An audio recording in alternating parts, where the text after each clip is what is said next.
오늘은 청년 축복 주일로 하나님 앞에 예배 드리고 있습니다. 사랑하는 우리 수원교회 청년들 위해 우리 주님이 주시는 은혜와 능력이 함께 하시기를 주님의 이름으로 축원합니다.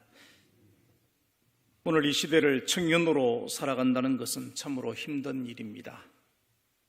본래 학문을 한다는 것은 삶을 풍성하게 하고 삶의 의미를 발견하게 하며 미래를 준비하는 것인데 실제로는 그렇지 못합니다.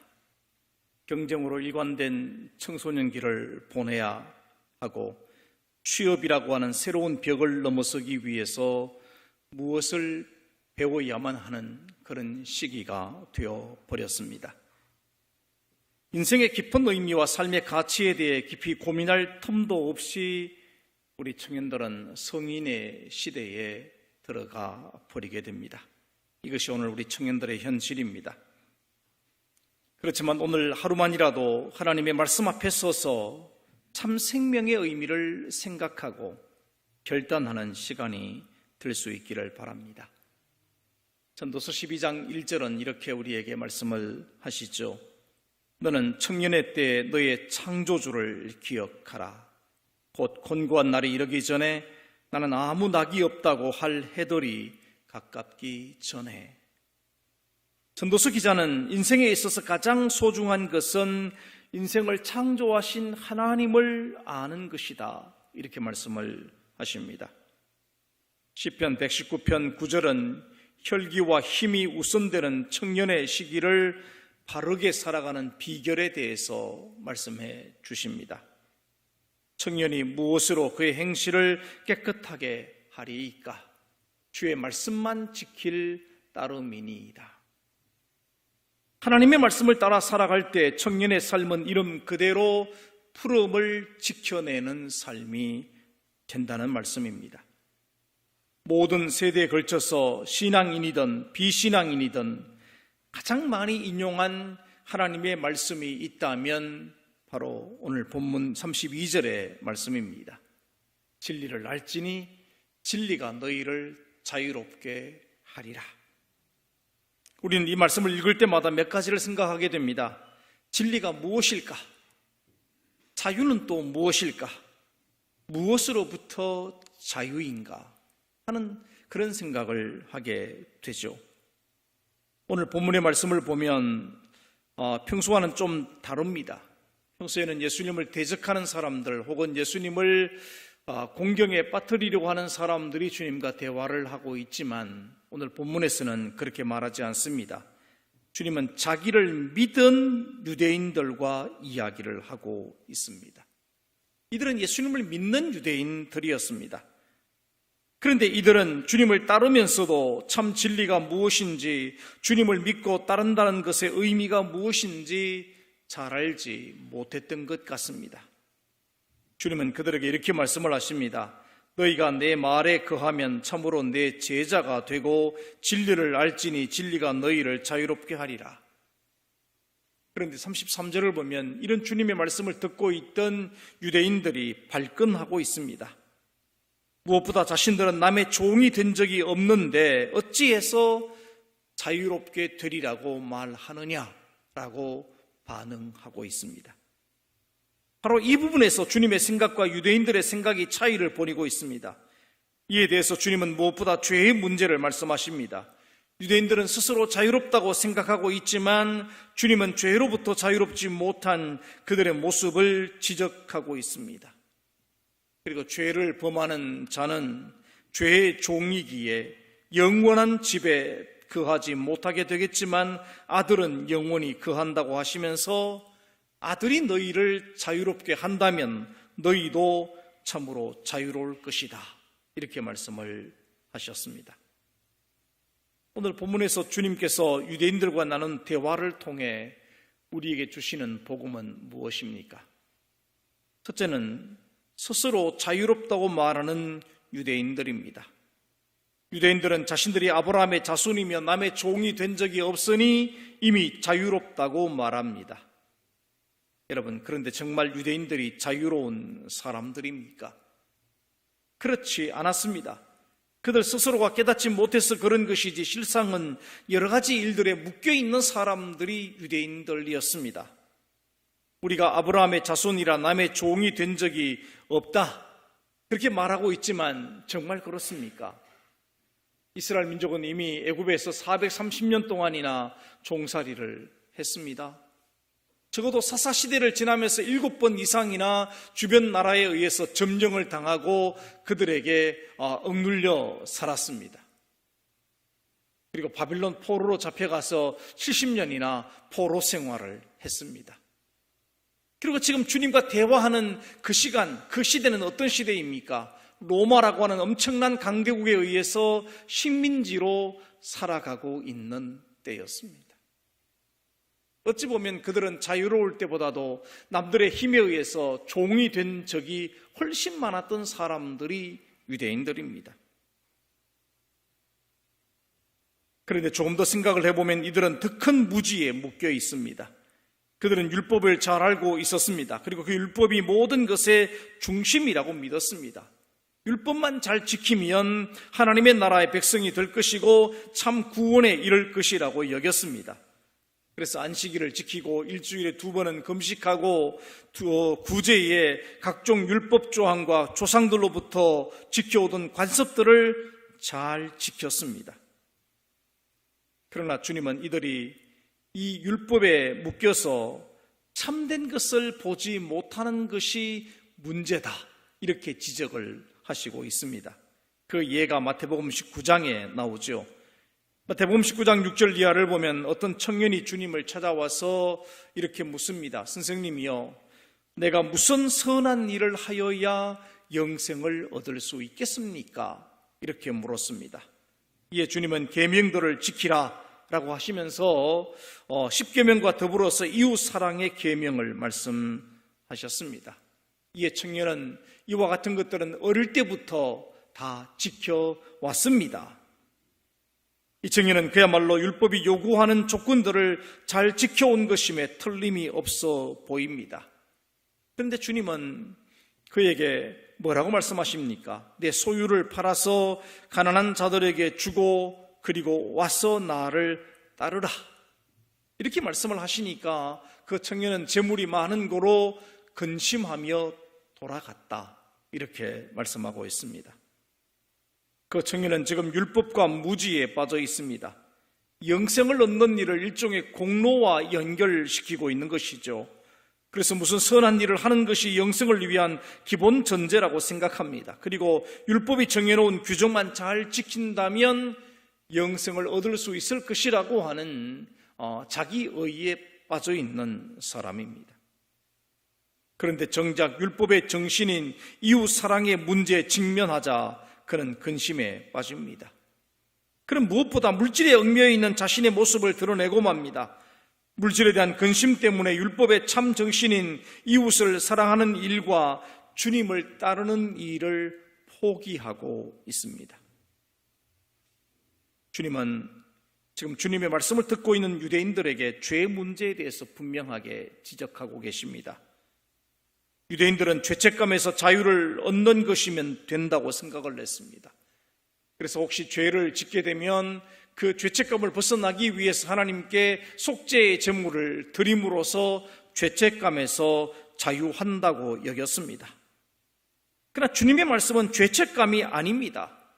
단지 죄책감을 벗어버리는 그런 정도가 아니라 근본적으로 죄의 권세와 죄의 다스림에서 자유롭게 되어야 한다라고 말씀하십니다. 왜냐하면 죄의 권세로부터 자유를 얻지 못하면 여전히 죄의 종이기 때문에 그렇습니다.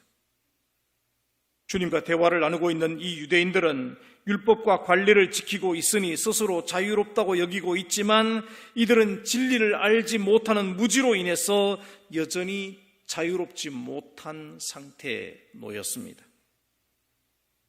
그렇다면 오늘 우리는 어떻습니까? 여러분들은 자유인입니까? 여러분은 정말 자유롭다고 생각하십니까? 혹시 오늘 우리도 유대인들처럼 우리 스스로의 판단 기준에 따라서 나는 이런 정도 하고 있으니 자유로울 것이라고 생각하십니까? 어디에도 종이 된 적이 없으니 자유롭다고 생각하십니까? 혹은 예수 그리스도를 믿고 있고 교회에 소속이 되어 있고 종교적인 의무를 다하고 있으니 때때로 이웃을 돌보고 있고 회개하고 있으니 자유롭다고 생각하십니까? 두 번째로 생각할 말씀은 그렇다면 자유롭다는 것이 무엇인가라고 하는 것입니다. 여러분, 사전을 보니까 자유란 남에게 구속을 받거나 무엇에 얽매이지 않고 자기 마음대로 행동하는 것이다, 이렇게 되어 있습니다. 미국의 32대 대통령이었던 프랭클린 루즈벨트는 4가지 자유 이야기를 했습니다.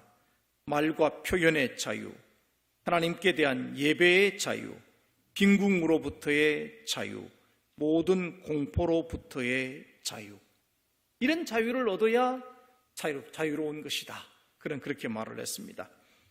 좀 오래된 이야기입니다만 18세기 영국의 윌리엄 머레이는 인간이 자유로우려면 법으로 다스려지는 정부 아래에 살아야 한다. 여러분, 정당한 법을 가진 나라에 사는 것, 여러분, 그것이 매우 중요한 일이다. 그는 그렇게 생각을 했습니다.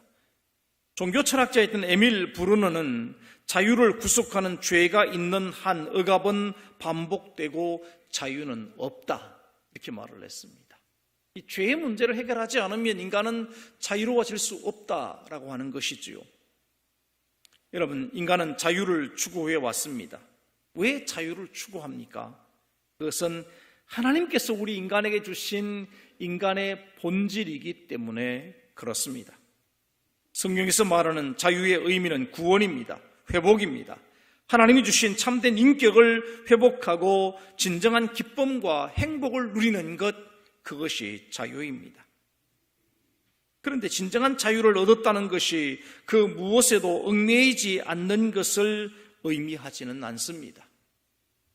나는 모든 것으로부터 자유하다, 그것이 자유가 아니라는 것입니다.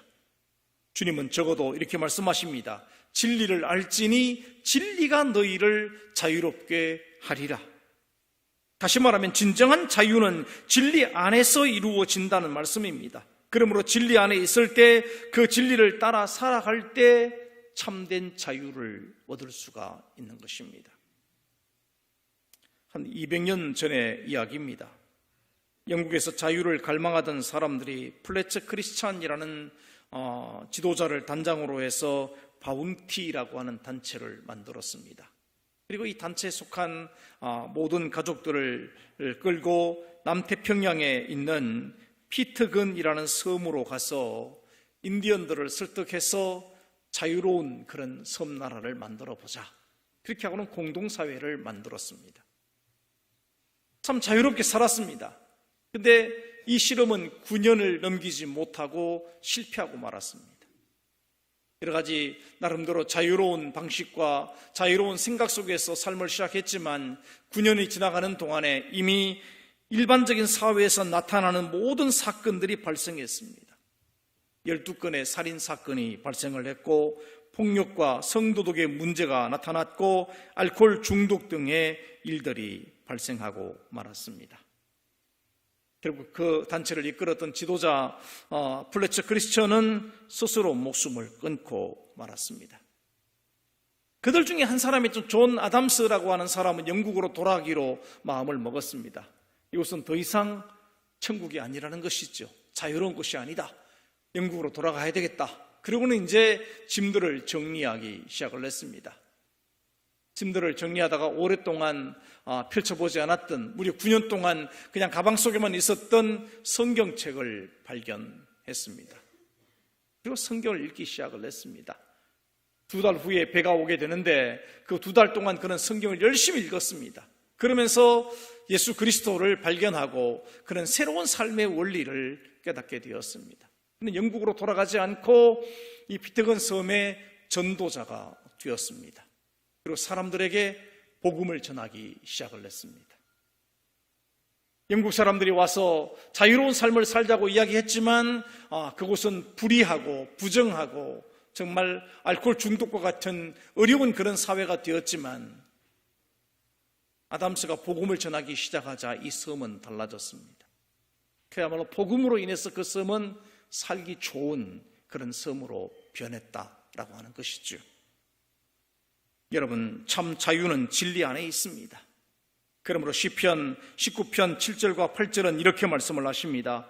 여호와의 율법은 완전하여 영혼을 소성시키며 여호와의 정근은 확실하여 우둔한 자를 지혜롭게 하며 여호와의 교훈은 정직하여 마음을 기쁘게 하고 여호와의 계명은 순결하여 눈을 밝게 하시도다. 하나님의 말씀이 우리 영혼을 소성시킨다, 되살리신다는 겁니다. 하나님의 정근은 우둔한 자를 지혜롭게 합니다. 하나님의 교훈은 정직한 자의 마음을 기쁘게 하고 하나님의 계명은 순결하기 때문에 우리의 눈을 밝혀주십니다. 그러므로 진리 안에서 자유로울 수 있다, 이렇게 성경은 말씀하십니다. 오늘 세 번째로 묵상할 말씀은 아들이신 주님이 주시는 자유는 무엇입니까? 36절을 보시면 이렇게 말씀하죠. 아들이 너희를 자유롭게 하면 너희가 참으로 자유로우리라. 하나님의 아들이신 주님이 우리에게 주시겠다는 자유, 곧 진리 안에서 주시는 자유는 무엇입니까? 여러분, 그것은 무엇보다 죄의 권세로부터의 자유입니다. 그것은 우리로 하여금 더 이상 죄의 종이 아니라고 하는 선포입니다. 본문 34절에서 주님은 죄를 범하는 자마다 죄의 종이다 말씀하시죠. 여러분, 죄가 무엇입니까? 죄를 뜻하는 헬라어 단어를 보면 하마라티아라는 단어를 썼습니다. 이 말은 관역을 향해서 날아가던 화살이 관역을 맞추지 못하고 빗나가 버렸다, 그런 뜻입니다. 다시 말하면 하나님께서 창조하신 인간이 참으로 살아가야 하는 참 생명의 길을 벗어나서 다른 길로 가고 있는 모든 것, 그것이 죄입니다. 단지 누구를 괴롭히고 또 남의 것을 빼앗고 해하고 그런 의미에서 죄만 죄가 아니라 하나님의 뜻에서 벗어나 있는 모든 삶의 모습이 성경은 죄라고 말하고 있습니다. 주님은 이 같은 인간에 대해서 두 가지를 행하셨습니다. 첫째는 십자가 사건을 통해서 이미 지은 죄에 대하여 속죄의 제물이 되셨습니다. 그러므로 십자가의 은총을 믿는 자들마다 죄 용서함의 은혜를 입게 하셨습니다. 둘째는 참 생명의 길이 어떤 길인지를 우리에게 보여주셨습니다. 요한복음 14장 6절입니다. 예수께서 이러시되 내가 곧 길이요 진리요 생명이니 나로 말미암지 않고는 아버지께로 올 자가 없느니라. 주님은 주님 자신이 곧 길이고 진리고 생명임을 선언하셨습니다. 그리고 우리로 하여금 하나님이 주신 본래 인격을 회복하고 살아갈 길을 제시하셨습니다. 여러분, 그것이 주님의 말씀이요, 그것이 복음입니다. 주님이 행하신 일이 그것이고 선포하신 말씀이 그것입니다. 아들이신 주님이 주신 자유는 또 무엇입니까? 그것은 진리 안에서의 자유입니다. 우리는 무엇보다 진리가 무엇인지를 분명히 알아야 합니다. 주님께서 말씀하신 진리는 무엇입니까? 요한복음 17장 17절을 보면 주님 이렇게 말씀을 하십니다. 그들을 진리로 거룩하게 하옵소서. 아버지의 말씀은 진리이니이다. 하나님의 말씀, 우리를 창조하신 하나님이 주신 그 창조의 본질의 말씀이 진리라고 하는 것입니다. 우리를 향한 하나님의 말씀은 우리를 참 사람으로 살아가게 하는 안내서와 같습니다. 하나님의 말씀인 진리는 우리를 참 행복하게 만들고 그 진리 안에서 우리는 자유를 얻게 됩니다. 그런 의미에서 진리 안에서의 자유는 행복입니다. 그리고 하나님의 창조 역사가 진리입니다. 하나님이 지으신 만물은 그 자체가 완벽하고 완전하고 자유했습니다. 모든 것이 조화를 이루었습니다. 질서가 있었습니다. 그러므로 하나님께서는 창조된 피조물을 보시고 뭐라고 하셨습니까? 보시기에 좋았더라. 보시기에 심히 좋았더라. 하나님 보시기에 좋았다. 여러분, 그것이 무엇입니까? 하나님의 창조 역사고 그것이 진리의 원리입니다. 그러므로 이 세상의 근본적인 원리와 창조 섭리가 곧 진리입니다. 이것이 지켜지면 만물은 참 자유와 행복을 누리게 되는 것입니다. 오늘날 우리가 겪고 있는 이 자연재해와 이상, 기후와 여러 가지 질병들은 결국 하나님의 창조 섭리에 대한 훼손이 그 이유가 된다는 것을 이제 모든 사람들이 다 알게 되었습니다. 그리고 예수 그리스도가 진리입니다. 요한복음 1장 14절을 보면 이렇게 말씀하십니다. 말씀이 육신이 되어 우리 가운데 거하심에 우리가 그의 영광을 보니 아버지의 독생자의 영광이요 은혜와 진리가 충만하더라. 주님이 곧 진리이십니다.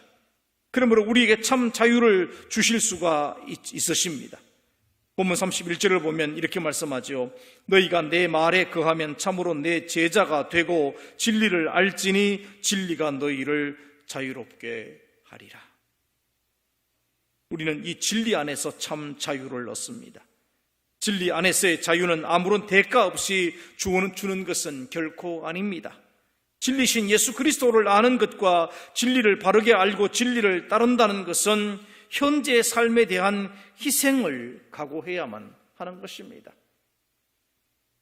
내 멋대로 살고 싶은 삶에 대한 욕구들, 내 스스로 자유롭게 살고 싶은 그런 인간적인 어떤 욕망들, 여러분 그런 것들을 진리에 묶을 수 있는 희생이 필요합니다. 내 뜻은 이러하지만 하나님의 말씀이, 하나님의 진리가 우리를 이렇게 이끌고 있으니 그 진리를 따라 살아가겠다고 하는 그런 희생의 마음이 있을 때 여러분 참 진리를 따라 살아갈 수 있습니다. 이 시간 우리는 우리 자신을 볼 수 있어야 합니다. 나는 진정으로 자유로운 삶을 살고 있는가? 여러분 스스로에게 물어보셔야 합니다. 이것은 단지 우리 몸의 자유만을 묻는 것이 아닙니다. 내 영혼과 내 마음과 내 삶의 모습이 참 자유로운 것인지를 묻고 있는 것입니다. 우리는 때때로 본문에 등장하는 유대인들처럼 스스로 자유롭다고 말합니다. 그러나 우리를 얽어매고 있는 많은 것들이 우리 안에 있음을 발견합니다. 날마다 회개하지 않으면 여전히 죄를 벗어나지 못하고 있고 여러 가지 근심과 염려와 같은 내적인 얽매임으로부터 자유롭지 못함을 봅니다. 여러분, 성공주의와 자기 자랑과 같이 자신을 드러냄으로써만 삶의 의미를 발견하는 것은 욕심과 욕망에 사로잡혀 있는 우리 자신의 솔직한 모습입니다. 삶의 바른 목적이나 목표도 없이 주어진 일에만 얽매여서 시계추와 같이 반복된 일상만을 살아가는 생존과 일에만 얽매여 있는 우리의 모습도 우리는 발견합니다. 때로는 질병에 얽매여서 삶의 참 가치를 잃어버리고 현재 고통과 아픔에만 매몰되어 있는 우리의 모습도 보게 되는 것입니다. 만일 오늘 우리의 삶의 모습이 모든 사람과 더불어 기쁨과 행복을 누리는 참 자유의 삶을 살고 있지 않다면 우리는 우리 자신을 돌아보고 진리의 말씀 앞에서 결단할 수 있어야 할 것입니다. 주님은 우리에게 참 자유를 주시기 위해 오셨습니다. 그래서 주님의 말씀과 주님의 삶은 우리에게 복음입니다. 사실 우리는 이미 주님의 말씀을 따라서 많은 부분에서 자유를 얻고 있습니다. 이제 다시 한번 우리 자신이 진리 앞에서 나의 한계를 인정하고 나의 고집과 욕심을 내려놓고 주님이 우리에게 가르쳐 주신 진리를 따라 살아가기로 작정한다면 우리는 참된 자유에 더 가까이 가게 될 것입니다. 진리를 알지니 진리가 너희를 자유롭게 하리라. 진리의 말씀 앞에 우리 자신을 맡김으로 하나님의 아들이신 주님이 주시는 참 자유를 누리는 믿음의 사람들, 특별히 오늘 믿음의 청년들이 되어지시기를 주님의 이름으로 축원합니다. 기도하겠습니다. 거룩하신 아버지 하나님, 주님의 은혜 가운데 저희들이 참된 자유의 길을 보았습니다. 또한 믿음으로 주님을 따름으로 자유를 얻었습니다. 그러나 참된 자유에 온전히 이르지 못한 우리의 모습을 돌아본 주님, 회개할 수 있도록 도와주시고 참으로 주님의 말씀을 아버지 마음속에 품고 진리 안에 살아감으로 참된 자유를 온전히 누리는 믿음의 사람들, 믿음의 청년들 되게 하여 주옵소서. 예수님, 거룩하신 이름으로 기도하옵나이다. 아멘.